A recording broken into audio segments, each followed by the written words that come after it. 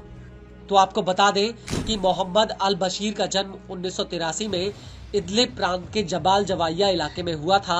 उन्होंने साल 2007 में अलेप्पो यूनिवर्सिटी से इलेक्ट्रॉनिक इंजीनियरिंग की डिग्री हासिल की थी। बशीर इदलिब में विद्रोहियों की सरकार में इस्लामिक शिक्षा के डायरेक्टर रह चुके हैं। बशीर ने इदलिब यूनिवर्सिटी से सिविल कानून की पढ़ाई भी की है। उन्होंने अंग्रेजी भाषा और प्रशासनिक प्लानिंग में भी डिग्री हासिल की है। इसके अलावा उन्होंने प्रोजेक्ट मैनेजमेंट में भी पढ़ाई की है और सीरिया की राजनीति में आने से पहले वो सीरिया की गैस कंपनी के साथ काम कर चुके हैं। इसके अलावा वो अल अमल एजुकेशन संस्थान के डायरेक्टर भी रह चुके हैं, जो सीरिया में युद्धग्रस्त बच्चों को मुफ्त शिक्षा मुहैया कराता है। इदलिब सरकार में उन्हें विकास और मानवीय मंत्रालयों का मंत्री बनाया गया था। वो साल 2022 और 2023 में अली केडा की कैबिनेट में इसी ओहदे पर रहे थे। इसके अलावा वो जनवरी 2024 से साल्वेशन सरकार के मुखिया रहे हैं। आपको बता दें कि इदलिब में साल्वेशन सरकार साल 2017 से काबिज है, जिसके खुद के मंत्री, विभाग, न्यायपालिका और सुरक्षा अथॉरिटी है, जिसका काम इदलिब और आसपास के इलाकों में सरकार चलाना था।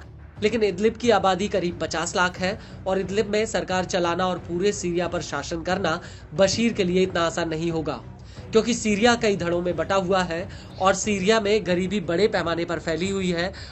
और ऐसे मुश्किल हालातों में सभी को साथ लेकर चलना बशीर के लिए एक बड़ी चुनौती होगी। हालांकि इस सवाल को लेकर एचटीएस के मुखिया अबू मोहम्मद जुलानी ने निवर्तमान पीएम मोहम्मद अल जलाली से कहा कि हालांकि इदलिब काफी छोटा है और संसाधनों की कमी वाला है, लेकिन यहाँ की अथॉरिटीज को प्रशासन चलाने का अच्छा अनुभव है और इस सरकार को कुछ मुद्दों पर बड़ी सफलता भी मिली है। आपको बता दें कि जुलानी ने यह भी कहा कि नई सरकार असद सरकार में काम कर चुके अधिकारियों को भी शामिल करेगी। वहीं बशीर को लेकर अरब सेंटर वॉशिंगटन डीसी के सीनियर फेलो राडवान जियादे ने न्यूज एजेंसी एएफपी को बताया कि अल बशीर जुलानी और विद्रोही गुटों के जॉइंट ऑपरेशन रूम में सबसे करीबी थे। इस सब के बीच आपको ये भी बता दें कि सीरिया में नई सरकार को लेकर अमेरिका की भी प्रतिक्रिया आ चुकी है। अमेरिका का कहना है कि वो सीरिया की नई सरकार को पूरी तरह से सपोर्ट करेगा।